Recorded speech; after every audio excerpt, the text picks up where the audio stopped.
Bienvenue. Aujourd'hui, on va s'attaquer à l'un des paris les plus risqués du monde des affaires, l'acquisition d'entreprises. On va décomposer tout ça à un cadre de pensée simple mais très puissant pour guider la prise de décision. Acquérir une entreprise, c'est une décision absolument monumentale. Un pari qui peut soit transformer une société, soit la mener à sa perte. Alors aujourd'hui, on va explorer une méthode, une sorte de guide en 3 étapes pour s'assurer que ce pari soit gagnant. Et tout ce succès, en fait, il repose sur la maîtrise de 3 principes fondamentaux. C'est ce qu'on va voir ensemble tout de suite. Bon, alors plongeons dans le vif du sujet.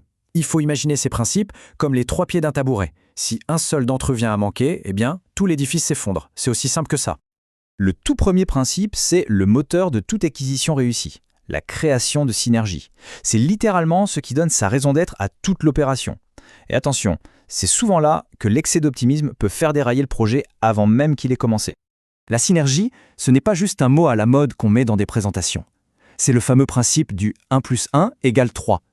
Il s'agit de s'assurer que les 2 entreprises, une fois qu'elles sont réunies, sont bien plus fortes ensemble que la simple addition de leurs forces séparées. Et ce qui est vraiment intéressant ici, c'est que cette synergie, elle doit être trouvée sur plusieurs plans en même temps. Que ce soit sur le plan commercial, en allant chercher de nouveaux clients, sur le plan opérationnel, en optimisant la production, ou même sur le plan financier. Pour que l'acquisition soit viable, on ne peut pas se contenter d'un seul de ces aspects. Le point crucial, il est donc là.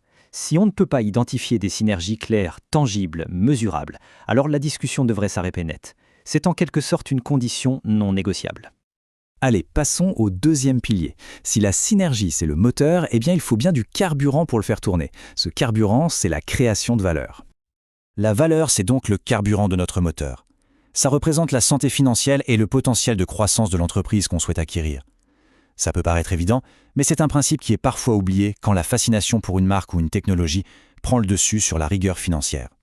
En fait, cette création de valeur, elle a 2 facettes qui sont inséparables. D'un côté, il y a les bénéfices qui construisent la richesse à long terme, et de l'autre, on a les flux de trésorerie, le cash flow, qui assure la survie au quotidien. L'un sans l'autre, ce n'est tout simplement pas viable.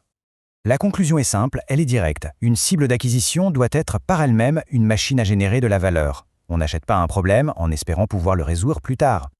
Bien.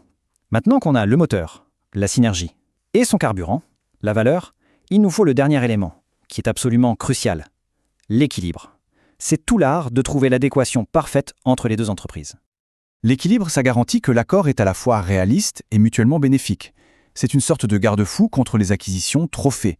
Celles qui flattent l'ego, mais qui, par leur taille ou leur nature, sont des incompatibilités évidentes qui peuvent faire échouer la fusion. Et pour que ce soit bien concret, les exemples sont très parlants. Une acquisition doit avoir un sens pratique. Une start-up qui essaierait de racheter un géant industriel ou un fabricant de gadgets qui se lancerait dans la mode, ça ne peut pas marcher. Ce n'est pas seulement une question de chiffres, c'est une question de logique industrielle et d'échelle. L'équilibre, c'est donc un test en 2 parties. D'abord, est-ce que l'opération est réaliste? Et ensuite, est-ce qu'il s'agit d'un vrai partenariat où les 2 camps sont gagnants? Parfait. Rassemblons maintenant ces 3 principes en une seule et unique règle d'or. Une règle simple, mais terriblement puissante. Il ne faut surtout pas voir ces points comme des options dans un menu. C'est plutôt un système, un tout interconnecté.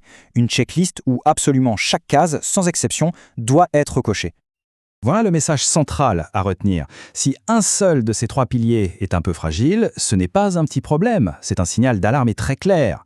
Le signal qu'il faut probablement savoir renoncer à l'opération, même s'il y a de la pression ou un enthousiasme général.